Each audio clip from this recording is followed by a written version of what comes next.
Welcome to College Admissions Toolbox, giving you the edge you need to get into the colleges of your dreams, with your host, Steve Schwartz. That's me.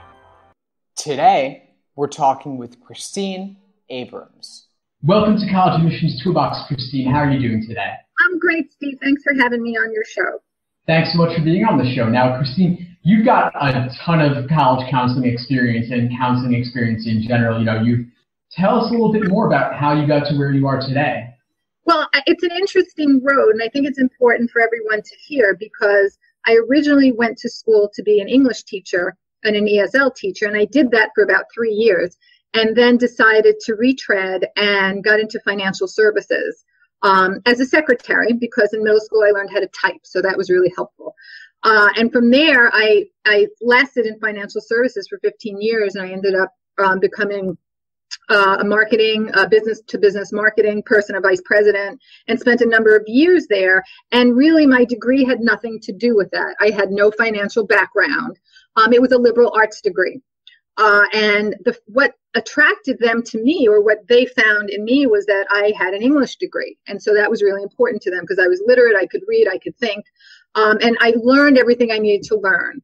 And then I ultimately went back to education. I was downsized after 9/11 and again got another degree in counseling and became a school counselor and loved the college process, and I wanted to help kids be successful. And from there I ended up becoming a supervisor at Hopewell Valley. So I've actually been in the college game since 2003. Oh, so you got a ton of experience there. Was there any pivotal moment that kind of led you to enter education in particular? Anything that kind of inspired you? I'll tell you, I think for me, it was always in my blood. My parents had nothing to do with education, but as a preschooler, I would line up my stuffed animals and teach them, even though I didn't really know what that meant. So I always wanted to do education, and I love working with young people. My particular focus is adolescents. I really like working with the high school population. And part of it is because right now, it was much clearer when I was growing up. Kids sort of knew what they wanted to do or more willing to explore. Now kids are very focused on, very driven to have high-powered careers right away, and they stress themselves out. And so part of my job, a lot of it is counseling them to slow down.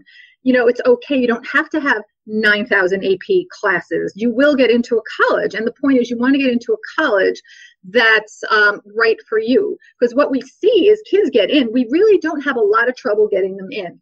They don't stay.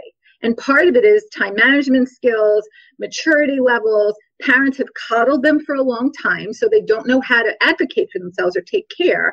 And there's a resilience factor that's missing. So we're trying to build that resilience factor here in them and teaching them these skills because that will get them through college much more so than their content knowledge. They just have to have the stick to it kind of attitude. Yeah, absolutely, of course.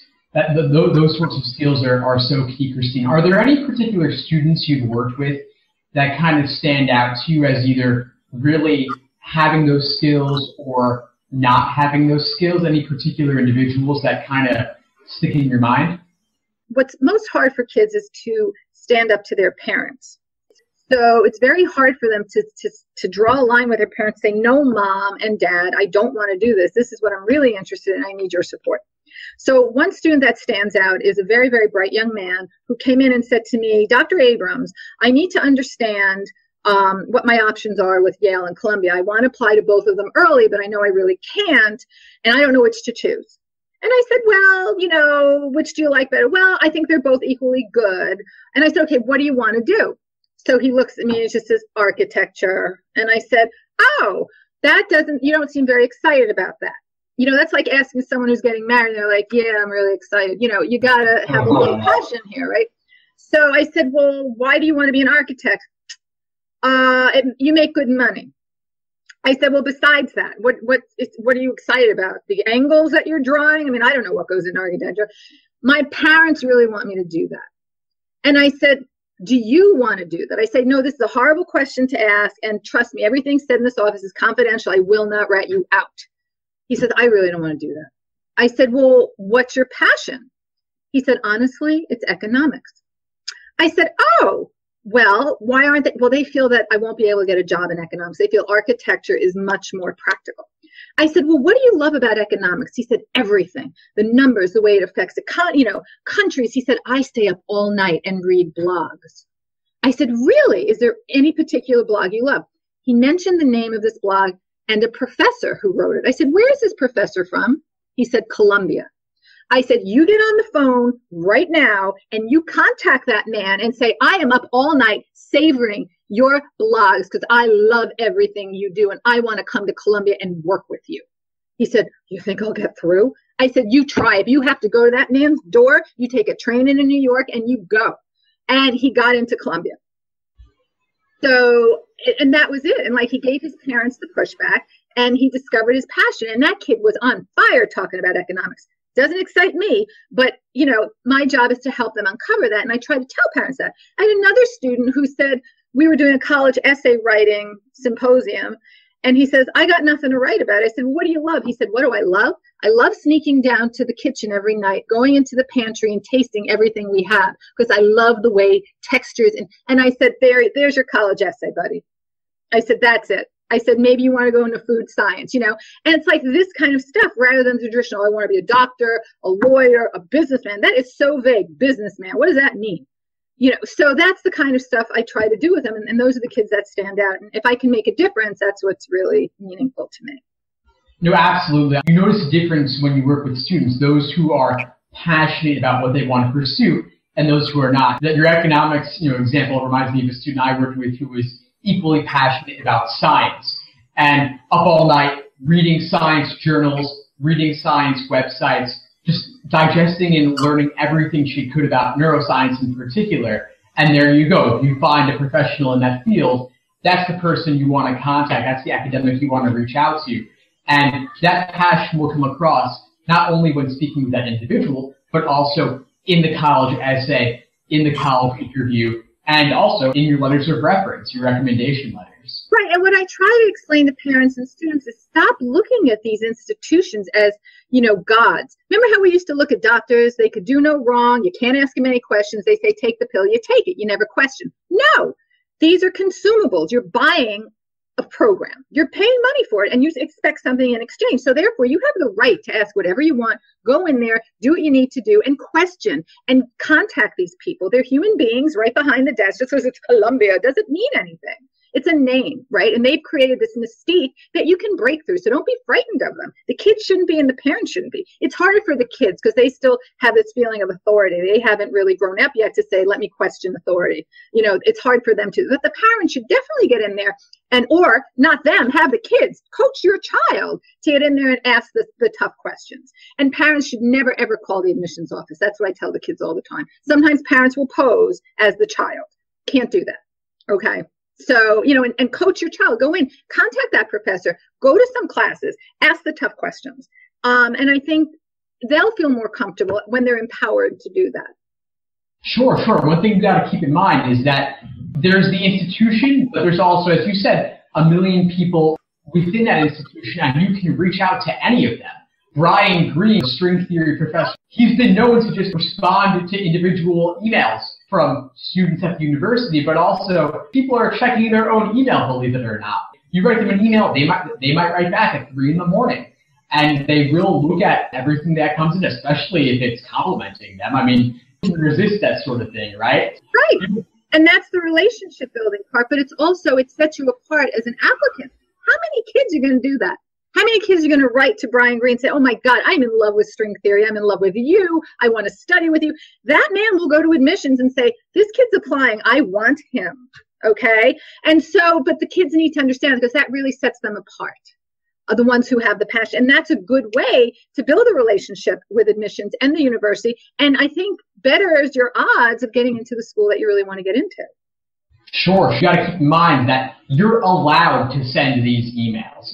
Obviously, make sure that you conduct yourself professionally and that you don't have misspellings. Those are easy things to kind of check beforehand because they will make an impression of you. But as long as you're not harassing them and crossing a line, it's okay to reach out and say hello. And if you can write to professors at multiple universities. That's right. And if you don't hear back from one, you could maybe reach out to a different one. You got to cast a wide net. Right. Yeah. And I would say do something interesting in your high school career. because honestly, most of it's pretty cut and dry.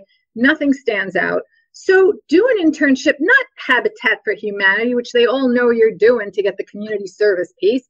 Go out and intern. If you want to be a scientist, go out and intern with a scientist. Figure it out. You know, depending on where you are, like we're in New Jersey, a lot of pharmaceutical firms. And your counseling office will reach out to those firms and say, look, can you take an intern for the summer, unpaid? Kid wants to see what's going on.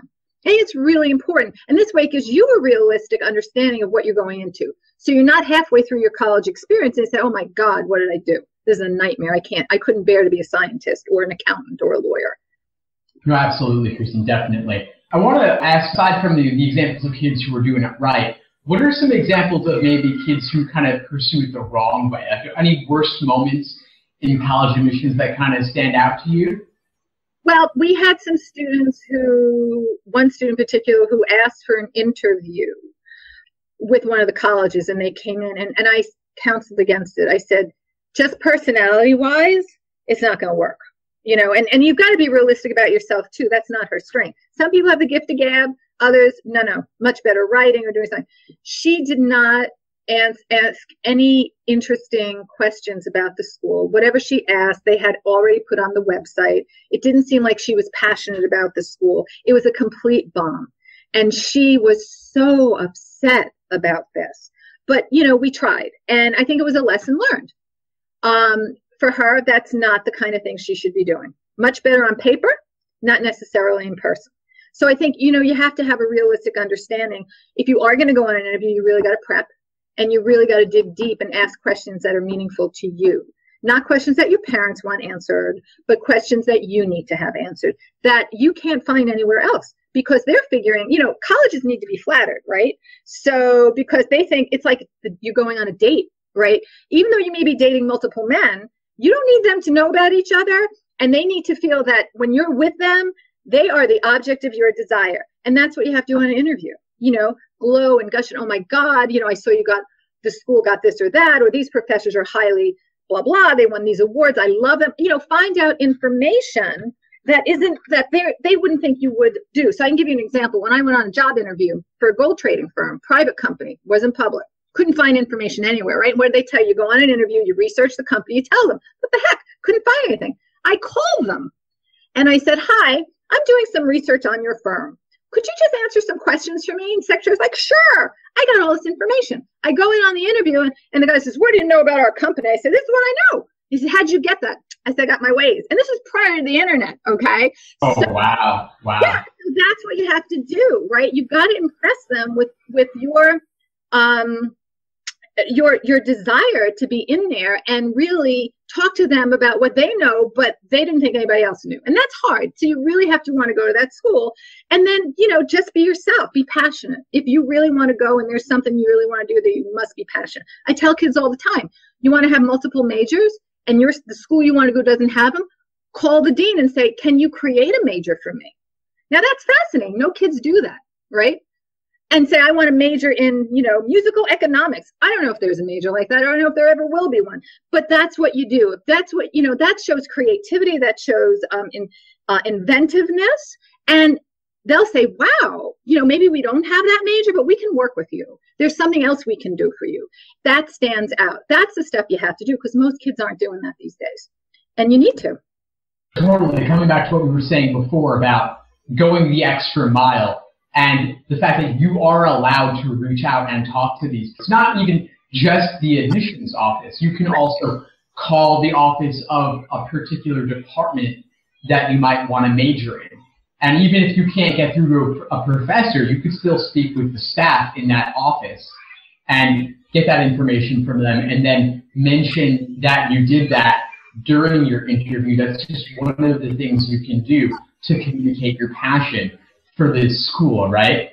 That'll definitely impress, you know, the interviewer, whoever they might be, whether they're an alum or they're someone working in the office. I'm wondering if there are any examples of students you've seen, anything that stand out, who maybe weren't necessarily naturally the best people to go on an interview, but they were able to kind of improve how they presented themselves. Is there anyone who comes to mind, kind of like those flowers who blossomed, so to speak? Yeah. You know, at that point for that young woman, it was too late. I mean, she wasn't doing any more. She did get into a school. She was fine. But as a result of that, we have something called Career Lunch and Learns, and we bring in speakers to teach students how to go on interviews, for jobs or for the college process. And they practice, and we coach them. And one student in particular was very shy. And I worked with her, and she ended up getting into a school in the South.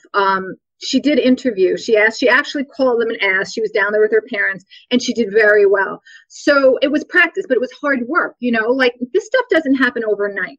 It's not necessarily your strength, but it can become a strength, or you can improve it. Because look, you're going to need reading, writing, and speaking skills. I don't care what they tell you. STEM, all this other stuff. If you can't speak and you can't write, you're not getting anywhere, because most of it's based on that, right?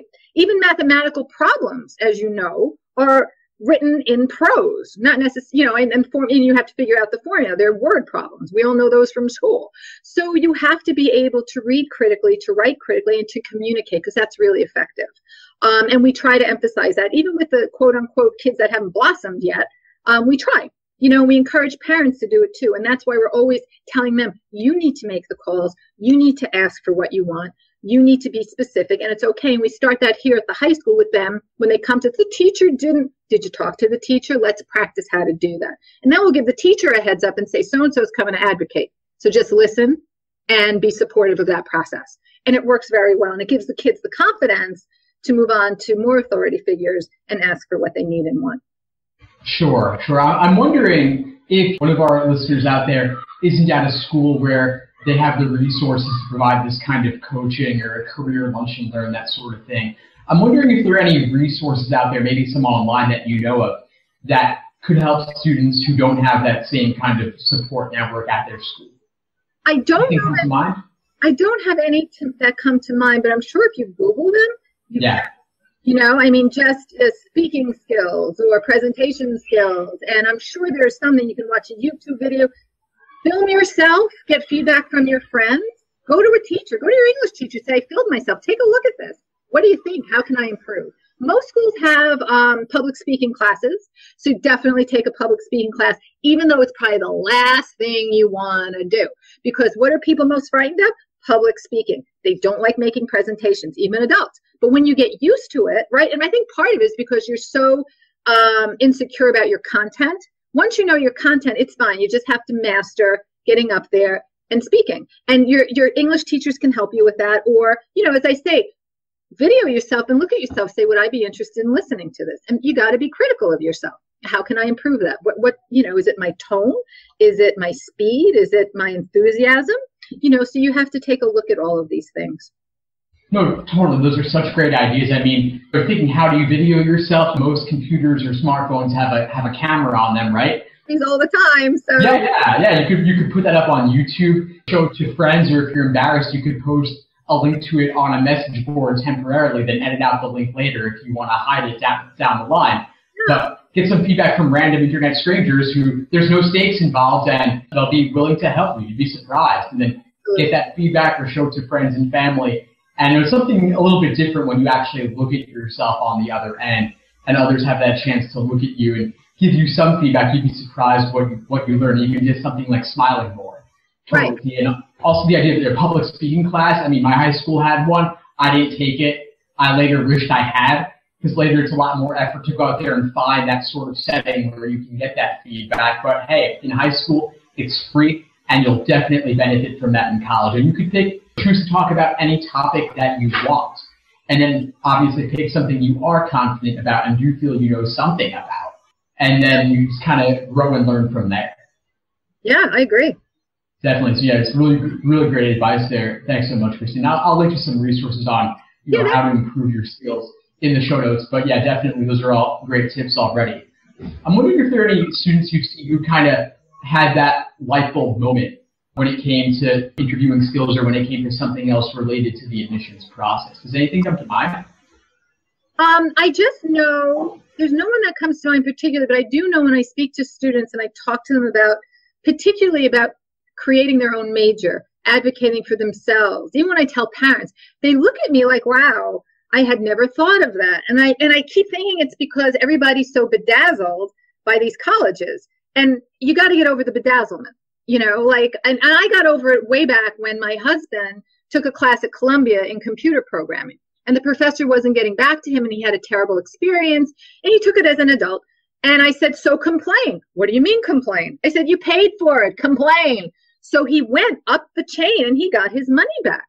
And I said, and he goes, originally you don't want to do this at Columbia because we live in New York City. I said, I don't care what it is. You paid a lot of money for this class and you didn't learn anything. I said, the professor was awful. So you got to get your money back. And they don't think like that.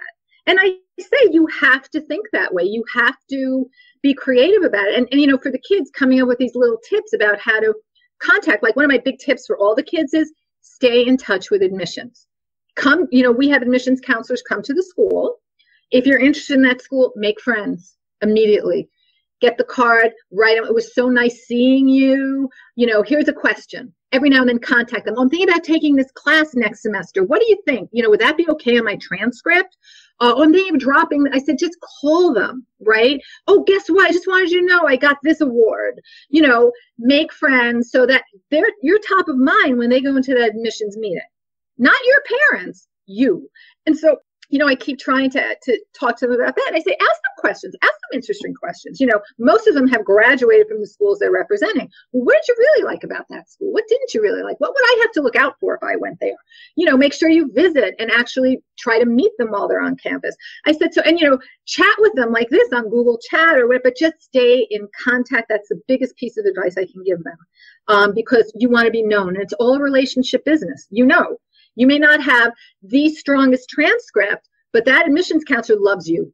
For some reason you hit it off, and she'll go in there and advocate for you. He might, but you know what? I know this kid's going to be successful because they're going to relate to something in you that they see in themselves, and they were successful at this college, so they're going to promote you.